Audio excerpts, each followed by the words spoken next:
अऊज़ु बिल्लाहि मिनश्शैतानिर्रजीम।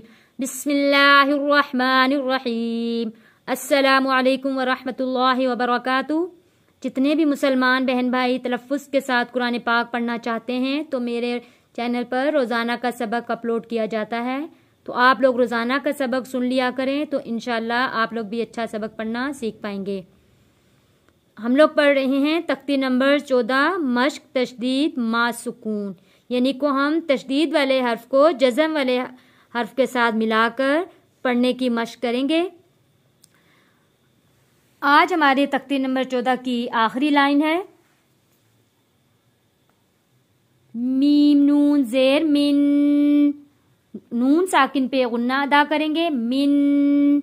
मैंने आप लोगों को सिखाया हुआ है कि नून साकिन पर और तनवीन पर गुन्ना अदा करना है।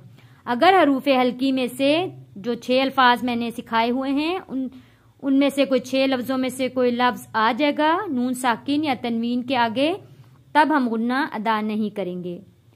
और जैसे ये आगे ये नून तशदीद वाला है, इसका मैं आप लोगों को बताती चलूँ। नून और मीम तशदीद वाले हों तो हमने हर सूरत गुन्ना अदा करना है।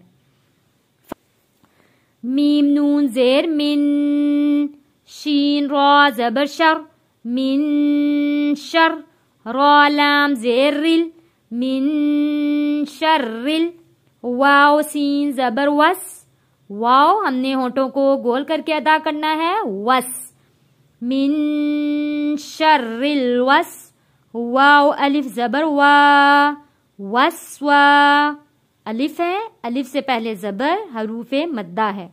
हरूफे मद्दा को एक अलिफ के बराबर खींच कर पढ़ते हैं वा वस्वा। सीन लाम ज़ेर सिल वस्वासिल, खा नून ज़बर खन, खा मोटा पढ़े जाने वाला लफ्ज़, आवाज़ को भारी करके पढ़ने वाला लफ्ज़ खन। नून अलिफ ज़बर ना, अलिफ है, अलिफ से पहले ज़बर है, हरूफे मद्दा है, इसलिए हमने इसको एक अलिफ के बराबर खींच कर पढ़ा है खन्ना। सीन ज़ेर सी खन्नासी।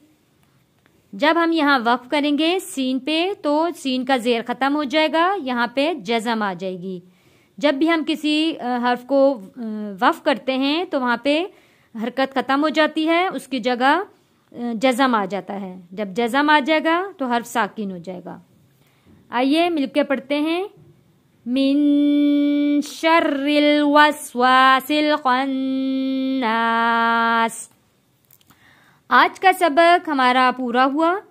तख्ती नंबर 14 मश्क तशदीद हमारी आज अल्हम्दुलिल्लाह कंप्लीट हो गई।